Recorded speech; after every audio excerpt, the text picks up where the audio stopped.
These on, you're going to be thrown into a future apocalyptic, crime-ridden world where there is, of course, law. And oh, what law there is. So we're just going to dive right into it. I'm just going to point them out, and they'll stand, and let's find, where is our director? Pete Travis, stand. Where's Pete? There we go. Pete Travis, director of Dredd.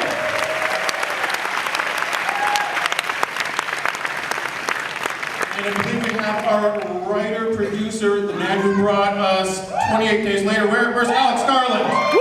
There we go!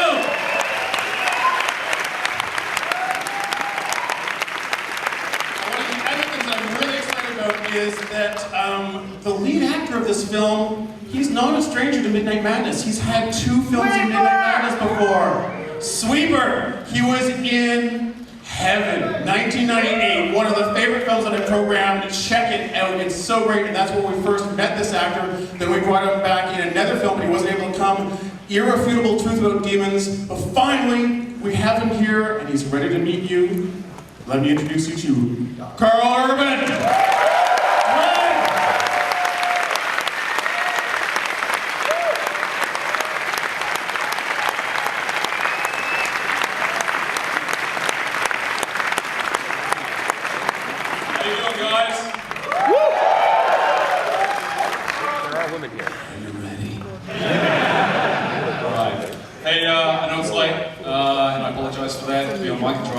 I just want to introduce and thank a couple of people. Firstly, I want to take this opportunity to thank Lionsgate, Rob Freeman, Patrick Waxberger, Jason Constantine for their complete and amazing support of this film. I'm Logan Stewart Ford and all the great team at Lions. Let's give them a round of applause.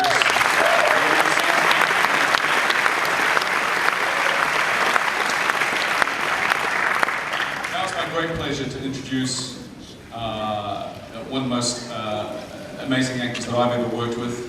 She's absolutely talented, gorgeous, stunning, Olivia Thirty.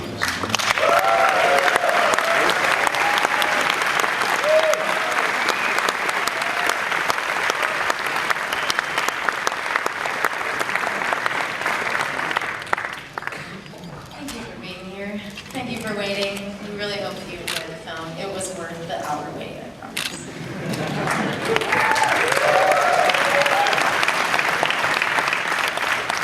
Lastly, particularly not least, I just want to thank the entire team at DNA, Ed McDonald and Lon Reich and Alex Garland, who really is the true creative driving force behind this film. And you know, it was just a sheer pleasure and privilege to work with him. And of course, our wonderful director, Pete Travis. Let's give him a round of applause.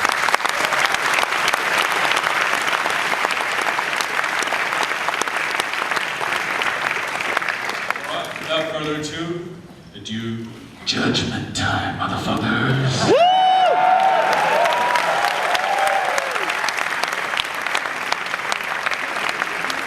Alright, so we've got a wild week for you. Lots more mayhem to come all midnight long. So get ready for your glasses. And you know what? They cut I don't have a lot to say here. All I have to say is, we would like to thank Alliance Films for providing us with this film. Alright? That's it. Get ready for Dredd!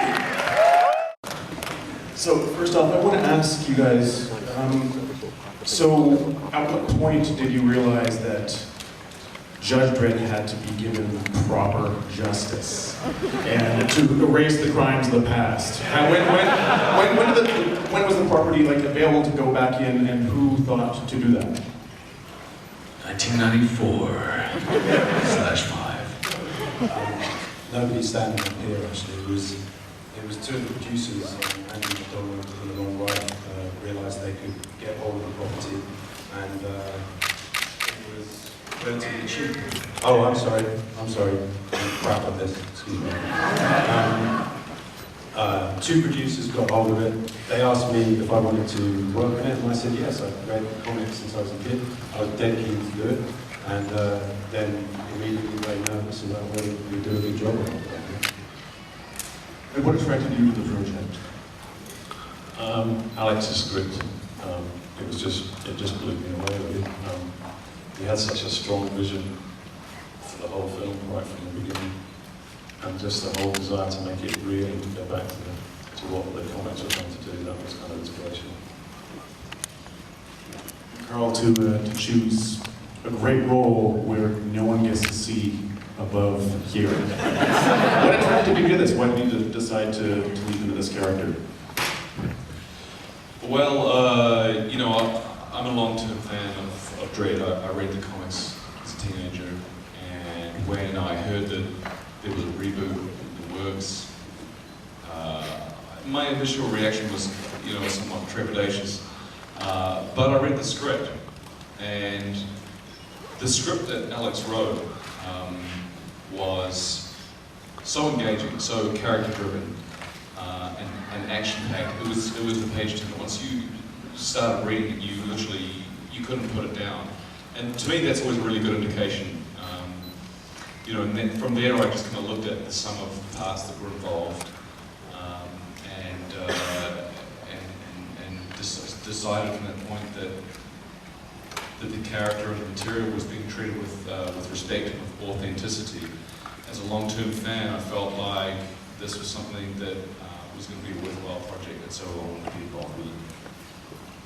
And Pete, this is for you and Alex. Can you talk about the choice of DOP for the visuals? Because it's really incredibly striking. I think we spent, Alex and me and everybody in the team spent a long time at the beginning watching films together, trying to figure out how we would do this. And we were looking for a very specific aesthetic that would make it seem real and at the same time beautiful.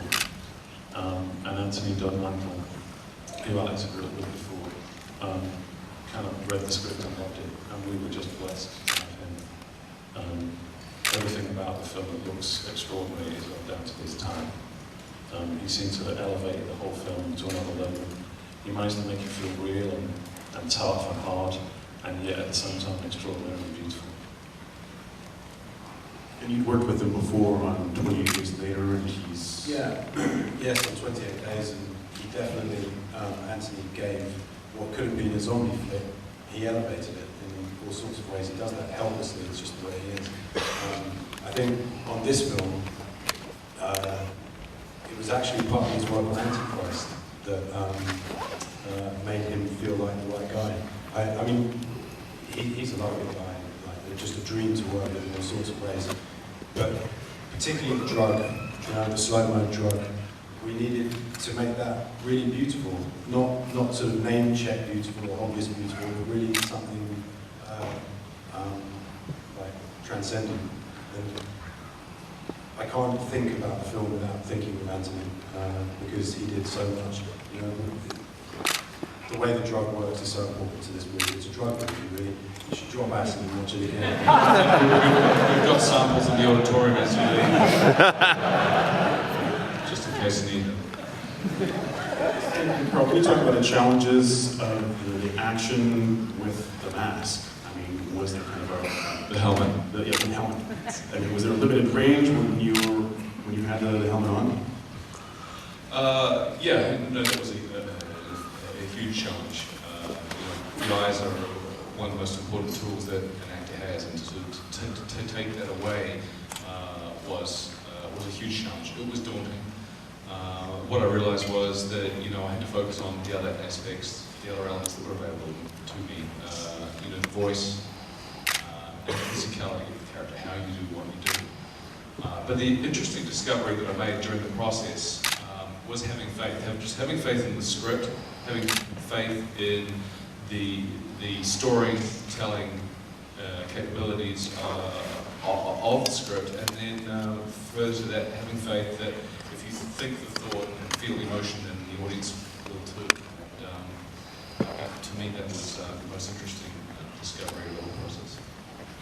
We've got time for a couple quick questions from the audience, so here. Yeah, Karl, you're on screen virtually every shot, and you're unwavering. How do you keep that intensity?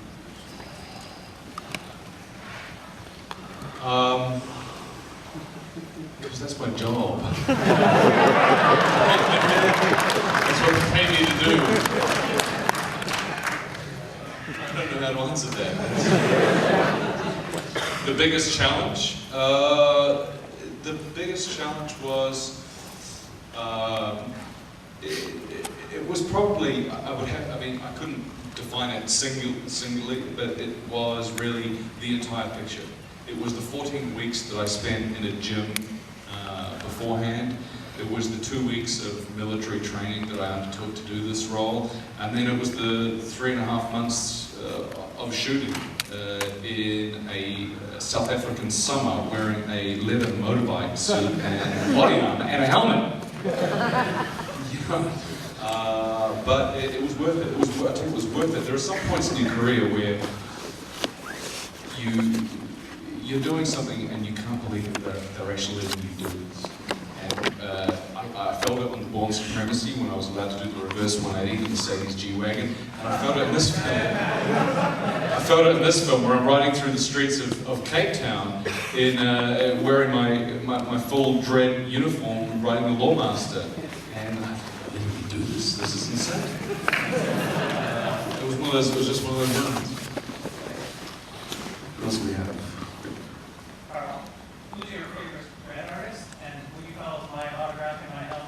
Hey, where'd you get that? Because I lost one. That looks just like the one from my trailer.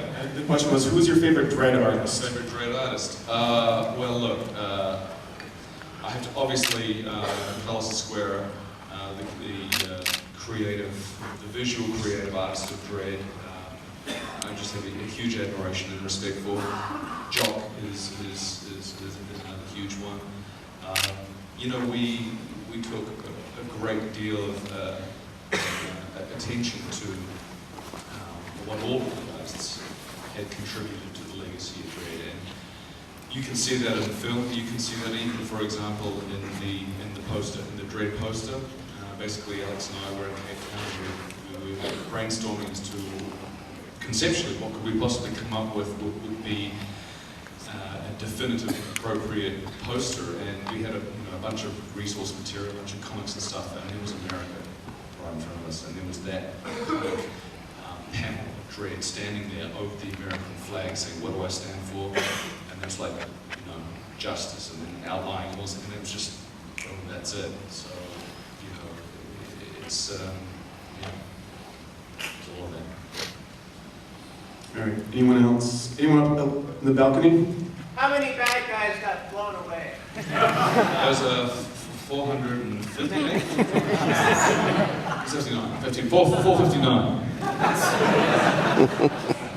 There's in the back there, yes. Has the film been screened in South Africa, and if so, how? Not yet, no. Karl's taking it there, you'll be taking it. I'm going to take it there, and it's going to be received so good. And let's see, here, yes, in the middle. We saw some tips of the hat to Blade Runner, especially the little wire copper animal that was sitting there. I'm wondering what we might have missed in references to other films, particularly Blade Runner, perhaps? Can I just say the wire animal wasn't actually a reference to Blade Runner. It was actually one of the construction guys just built it. He made a tree, sort of brass wire tree, and it got used in the foreground of the film. And then a whole bunch of them sat around and just made it. It should have been a reference. It was a reference.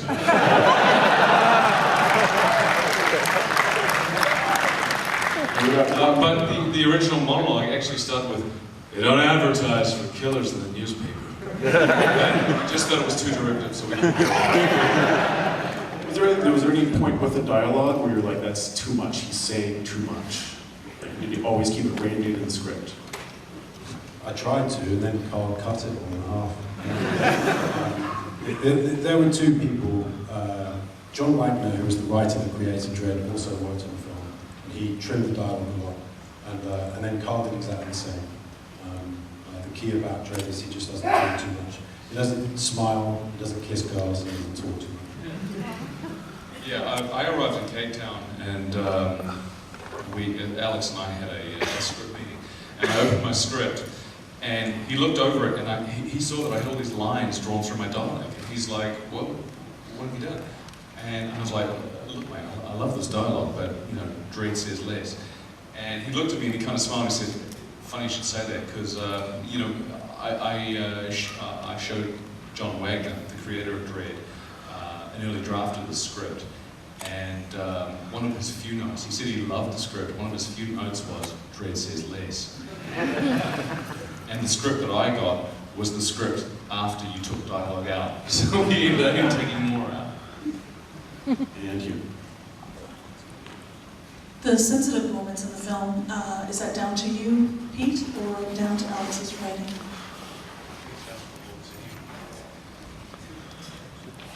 The sensitive moments are in the script, and playing the sensitive moments are down to the actors and everybody involved. I mean, this was a very collaborative film right from the beginning, perhaps the most collaborative film I've worked on. And I think that was, we were blessed with a team, an extraordinary team of people in all departments. Really, people so kind of took the vision that Alex had and kind of like ran with it. That was what was enjoyable. So let's give a round of applause for the creators. Let's start with Dredd.